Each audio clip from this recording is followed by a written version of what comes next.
महाराज कहते हैं परीक्षित हर चीज करनी पड़ती है, योग करना पड़ता है, ध्यान करना पड़ता है, जप करना पड़ता है, भक्ति भी करनी पड़ती है। और जो चीज़ हमें करनी है हम जिस स्पीड से करेंगे उस स्पीड से हमें उसका फल भी मिलेगा। पर एक चीज़ है जहाँ करना कुछ भी नहीं है। तेरे जीवन के अंतिम पल में यदि संपूर्ण शरणागति के साथ तेरे मुंह से एक बार निकल जाता जय जय श्री राधे, एक बार बस संपूर्ण शरणागति के साथ यदि एक बार यह हाथ ऊपर करने का मतलब है कि तू जाने और थारो काम जाने, बस संपूर्ण शरणागति के साथ एक बार मरते मरते तेरे मुख से भी निकल जाता तो मृत्यु तुझे छू भी यमराज के दूत तुझे ले जा नहीं सकते। परीक्षित ने कहा गुरुदेव आप तो बड़ी गारंटी दे रहे हो, आप कहते हो मैं तेरी अंतिम सांस में आता और उस समय मेरे मुंह से नहीं निकलता तो जन्म जन्म मुनि जतन कराही अंत राम कछ निकसत नाही। जो जन्म जन्म भर रोज माला फेरते हैं अंत में मुख में राम का नाम नहीं आता। और आप कहते हैं और तब कहा रैन गवाई सोय कर दिवस गवाया खाय, मनुष्य जन्म अनमोल था कौड़ी बदले जा। परीक्षित जिन्होंने खाते खाते दिन बिता दिया, सोते सोते रात बिता दी, और ये मनुष्य जन्म अनमोल जो करना चाहिए वो नहीं किया। हीरा जन्म अमोल था और कौड़ी बदले जाए। करना क्या है? एक ही काम करना है।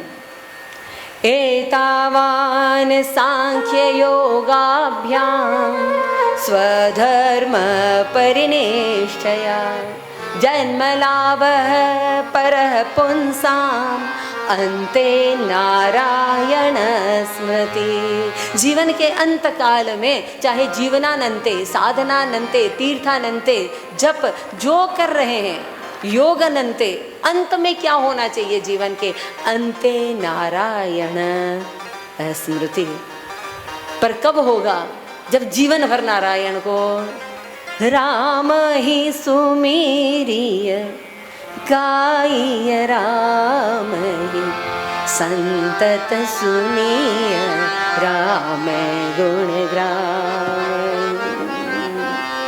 रोज रोज बार बार नित्य नियम से हर सांस के साथ इस कलयुग का परम धर्म है हरि नाम संकीर्तन।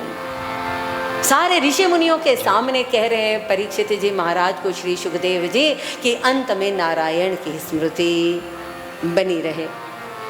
और अगर तू बोल नहीं सका अंत में तो चिंता मत कर, कोई ऐसा गुरु जीवन में तेरे आ जाए। अगर मेरे जैसा गुरु, ऐसा सुखदेव जी कह रहे हैं, सुखदेव जी कहते हैं परीक्षित तू कह रहा है अगर अंत में मुख से नहीं निकलता, अरे तेरे मुख से नहीं निकलता तो मैं हूँ ना, मेरे मुख से निकल जाता। और अगर मेरे मुख से निकल जाता और तेरे कान में भी पड़ जाता, भगवान का नाम तो चैतन्यमयी है। चाहे आप कान से सुन लो तो भी उद्धार है, मुंह से बोलो तो भी उद्धार है, आंखों से देखो तो भी उद्धार है। बोल नहीं सकते, आंखों से देखो। अब यकीन नहीं मानेंगे, बरसाने के जो महाराज जी हैं, हम गए थे रमेश बाबा के पास, वहाँ तो वृद्धावस्था, ऐसी उम्र उनकी, ऐसे सोए हुए हैं।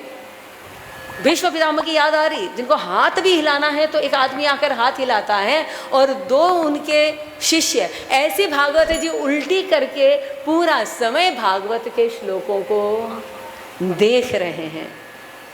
यह है भगवान का नाम, उनका रूप, उनकी लीला, उनका धाम, सब कुछ चैतन्यमयी है, सब कुछ चिन्मय है।